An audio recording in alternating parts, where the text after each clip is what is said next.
tiba-tiba di tahun 2025 tuh batu bara turun banyak, sempet sampai di bawah $100 Newcastle. Malah kalau kita sebagai investor melihat ini sebagai kesempatan emas. Wah, kenapa tuh? Mungkin ada cerita DHE, dana hasil ekspor gitu, yang harus di lock di Indonesia. Mungkin kan itu last year jadi ketakutan para investor di batu bara. Kalau kita lihat dari sisi pengusaha, sebenarnya ini malahan kita ya tunggu-tunggu. Itu kan ada usulan perubahan tarif, royalti dan lain-lain ya, seluruh mineral. Batu bara aman. Mungkin para pengusaha batu bara deket nih sama pemerintah nih. Ini menguntungkan sekali buat pengusahaan batu bara yang punya license IUPK dan PKP 2B. Ada apa aja tuh, Sum? Pil dikit lah ya. Pil dikit lah.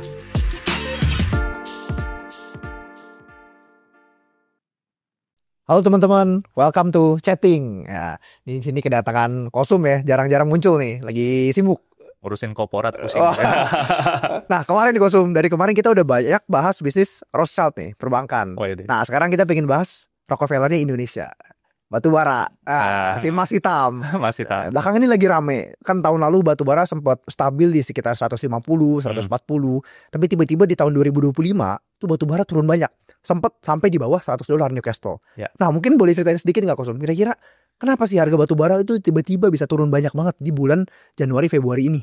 Oke, jadi kalau teman-teman misalnya tahu ya, kalau batu bara itu kan sebenarnya memang dipakai di Indonesia untuk generate listrik, dan itu sangat dipakai banget karena alternatif yang murah itu paling cuma batu bara.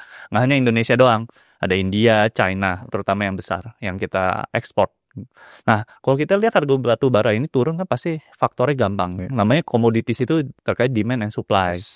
Nah, kalau kita lihat sekarang supply-nya di Indonesia sendiri itu production-nya sangat banyak sekali. Padahal kalau kita lihat Indonesia itu memang top 4 produser di dunia. Dan kalau kita lihat secara demand sekarang, dan pemakai batu bara paling banyak tuh China. Dengan ada tension dari US dan China ini, tarif war, itu akan mempengaruhi efek domino terhadap manufaktur di China. Yang dimana China ini sangat banyak sekali import batu bara dari Indonesia. Dan di sini efek domino ini kerasa akhirnya. Akhirnya harga batu bara mulai turun. Terus dilihat juga masalahnya kan winter ya. Maksudnya winternya kemarin kan yang bikin harga naik. Sekarang kan udah nggak winter lagi nih. Terus kemarin juga Januari ada Chinese New Year, yang dimana manufaktur juga turun ya, nggak stop. Jadi di sini efek domino banyak variabel yang akhirnya harga batu bara tembus di bawah 100 ya Newcastle. Tapi apakah ini sebenarnya hal yang kita harus takuti? Malahan kalau kita sebagai investor melihat ini sebagai kesempatan emas. Wah, kenapa tuh? Karena balik lagi ya, komoditi ini kita nggak bisa prediksi. Benar. Ya kan, harga naik atau turun. Tapi kan yang penting kita harus ketahui, batu bara ini akan selalu dipakai apa tidak. Jadi selama masih ceritanya cuma naik turun demand and supply, itu wajar. Namanya komoditas gitu, cyclical. Kalau kecuali ada pergantian renewable sampai batu bara tidak terpakai, itu baru kita udah nggak boleh invest di perusahaan batu bara. Malahan yang sekarang kita sebagai investor, kita kan harus update kondisi yang di batu bara sekarang ada apa aja, terutama di Indonesia sendiri. Kalau misalnya saya update, mungkin ada cerita DHE, dana hasil ekspor gitu, yang harus di lock di Indonesia. Mungkin kan itu last year jadi ketakutan para investor di batu bara. Padahal sebenarnya dana hasil devisa itu sebenarnya cuma di-keep doang kok di bank. Asal ditranslate jadi rupiah, habis itu bisa dipakai lagi buat bayar dividen dan operasional. Itu sebenarnya no issue. Lalu ada peraturan perubahan HBA. Oh, ini yang baru nih ya? Yang paling baru. Per Maret ini harus menggunakan HBA. Dan ini mungkin ada gejolak, baik di China-nya pun maupun di India, yang istilahnya mau ekspor pakai harga batu bara Indonesia. Buat konteks buat teman-teman. Harga HBA itu menggunakan berapa refer ke global index. Cuma ada lagging. Sedangkan kita jualan harga batu bara Indonesia biasanya pakai ICI apa nggak pakai Newcastle gitu, biasanya patokannya. Biasanya itu lebih mencontohkan harga lapangan. Nah, selisihnya ini cukup jauh. Kalau kita lihat dari Newcastle dengan HBA 1 itu, HBA ya, itu selisihnya 20%. Oh, tinggi. Dan ini jadi dilema buat dari yang pembeli, dari China-nya. Sekarang dipaksa pakai HBA, yang dimana harganya lebih mahal yang biasanya dia transaksikan. Tapi kalau kita lihat dari sisi pengusaha, sebenarnya ini malahan kita ya tunggu-tunggu. Kenapa? Malahan dari pengusaha-pengusaha itu pursue ke Menteri SDM, karena kalau bayangin kalau teman-teman kita jual harga batu bara harganya murah, padahal kena royaltinya pakai harga yang murah. Sedangkan kita patokannya harga royaltinya pakai HBA. Gitu. Jadi royaltinya itu pakai HBA, jualannya harga murah. Selisih royaltinya itu lebih besar. Nombok kan? Iya, jadi sebenarnya harus dasar pengenaannya itu harus sama. Jadi diketok palunya di HBA aja, harga batu bara acuan. Satu sisi lagi, biar rupiah kita menguat juga. Karena kan semuanya nanti harus ditranslate pakai rupiah. Dan ini yang menurut saya kebijakan ini sangat bagus. Bagi saya sendiri, saya tahu pernah invest di batu bara, dan ini kebijakan yang bagus. Memang pasti ada gejolak, but balik lagi, batu bara kita kan sangat disukai oleh China karena kalori itu sesuai banget dengan China. Beda dengan maksudnya yang punya Australia itu kalorinya tinggi.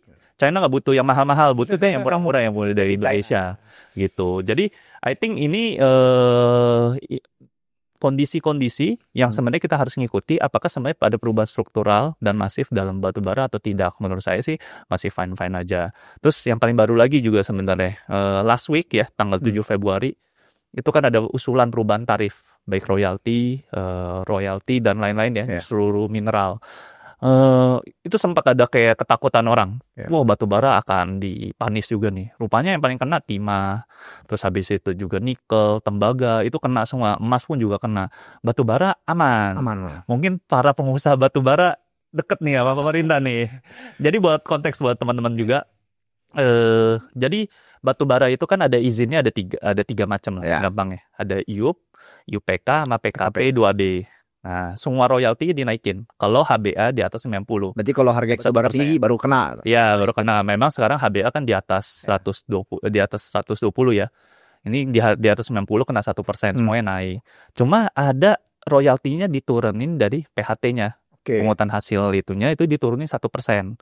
Untuk kalori seingat saya yang di bawah 5.200, berarti kurang lebih IC2, IC3 lah. IC3, IC4 itu dapat keuntungan penghasilannya PHT-nya dikurunin 1%. Jadi itu cukup menguntungkan. Dan yang paling menguntungkan lagi sebenarnya IUPK dan PKB 2B itu kan ada tarif IUPK. Nah, tarifnya itu kan dulu kalau HBA di atas 100 itu kenanya 28% seingat saya. 28%. Sekarang dibikin range-nya tuh lebih berjenjang karena tahu kayaknya sekarang harga batu bara nggak bisa turun-turun banget karena demand-nya makin besar, supply-nya kan juga udah catch up. Makanya semua perusahaan batu bara tahun ini semuanya produksi naikin deh. Nah, dari 28% ini semua turunnya ke berapa? Ke 18%. Jauh sekali. Jadi di yang dulunya HBA 100 itu kena jauh 28%, sekarang HBA di atas 100 kenanya 18% start ya. Startnya itu dari 80 kalau nggak salah. Itu kenanya 18%. Dan ini menguntungkan sekali buat pengusahaan batu bara yang punya license IUPK dan PKP 2B. Ada apa aja tuh, Som?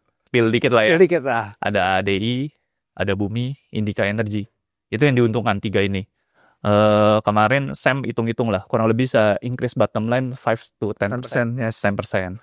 Dimana sebenarnya harga batu bara lagi turun dan ini malah jadi kesempatan kita. Dan saya rasa sih pemerintah ini melakukan langkah yang tepat sih. Melakukan yang tepat, tidak tanda petik ya meningkatkan pajak yang sembarangan. Maksudnya kan kondisi lagi kurang baik ya. Tapi bagaimana dikasih insentif lebih, istilahnya pajaknya yang dituruninnya itu lebih ke tarifnya. Tentu yang IUP itu nggak dapat keuntungan karena dia nggak ada tarif sendiri ya. Royaltinya aja semuanya sama diketok rata. Jadi yang paling diuntungkan yang pegang PKB 2B sama IUPK.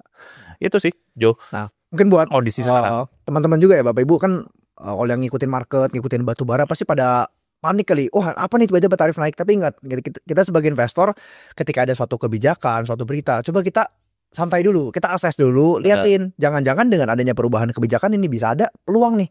Ya, jadi belum tentu suatu kebijakan itu semuanya buruk dan juga belum tentu suatu kebijakan itu semuanya baik. Harus kita assess masing-masing mana yang kena, kita pinpoint mana yang benar-benar terdampak atau malah rupanya ujung-ujungnya kayak Kosum bilang royalti naik, yang lainnya turun, ujung-ujungnya malah net-net sama-sama aja. Sama aja, malah kan plus. Iya, malah plus. Nah, itu kan ya kita sebagai investor harus assess lebih dalam. Nah, masuk kita ke pertanyaan yang saya yakin mungkin banyak yang nanya nih Kosum. Ya. Tadi kan Kosum udah bilang batu bara kalau turun 30% segala macam udah mulai bleeding. Emang gimana sih definisi bleeding bagi Kosum yang mulai menarik sebagai investor?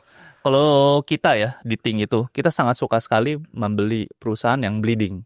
Yang kalau dibilang udah mulai dikasih murah. Tentu kasih murah itu bukan tentu harga ya, tapi kita harus tahu the valuation-nya gitu segala. Nah, bleeding ini kan kita pengennya sebenarnya gini. Kayak tadi saya bilang, namanya batu bara kan gampang, ada cangkul gitu ya. Cangkul, biaya produksi. Kita bilang cash cost-nya gitu. Terkait ada demand and supply, kita nggak bisa prediksi. Tapi kita kan tahu modalnya masing-masing perusahaan batu bara, cangkulnya itu berapa cash cost-nya. Let's say gampang tadi, HBA 100 atau Newcastle 100 gitu ya. Kalau turun 20% lagi ke harga 80, itu kurang lebih 30% stok produksi di Indonesia. Berarti hukum demand and supply, kalau udah produksi turun cut 30%, pasti akan berubah tuh harganya.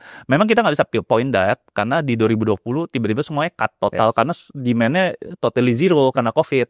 Itu bisa juga terjadi, bisa sampai harga 50 juga. Cuma kan kita lihat sekarang kondisinya apakah kayak gitu, apa ini. Jadi kita lihat aja, kalau misalnya turun lagi, bersyukur. Kita tahu mana yang punya resilience. Yang penting, kita punya perusahaan batu bara yang pas saat batu baranya ke harga 80, dia masih untung apa enggak? Kuncinya pertama, kita harus cari yang leverage-nya rendah gitu. Kalau leverage-nya ke induknya sendiri sih ya udahlah, cincai kayak gitu. Tapi kalau leverage-nya ke bank itu hati-hati, nanti bisa diambil gitu loh sama sama banknya.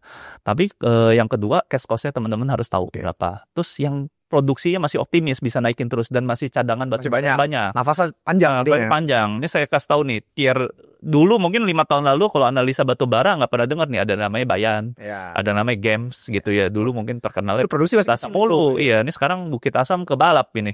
Ya kan? Kalau Adaro ya sekarang namanya Andalan Adaro Indonesia ya. ADI ya. Ini kan sekarang 65 juta ya. Terus sekarang Bumi juga nggak main-main nih. Gede. Ya, coba kalau Bumi analisanya harus ada tambahan. Ya, sebenarnya ADI juga harus ada tambahan dikit.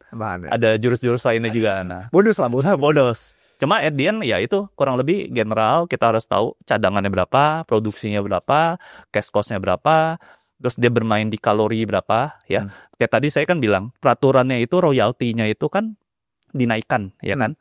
Itu kan kenanya di yang tengah-tengah ya kan. Terus keuntungan IUPK-nya itu juga dikasih yang di tengah-tengah.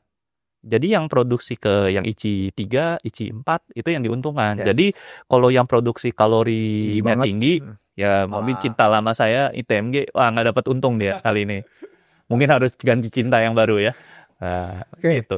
Nah, jadi buat Bapak Ibu teman-teman ya, ini tadi udah dirangkum, udah dikasih contekan banyak lah, dikasih sedikit kosong. Dalam batu bara kita ngelihat satu, ada leverage lu nggak? Kenapa? Karena kalau lagi kondisi susah, kita harus bayar beban bunganya bisa amsyong.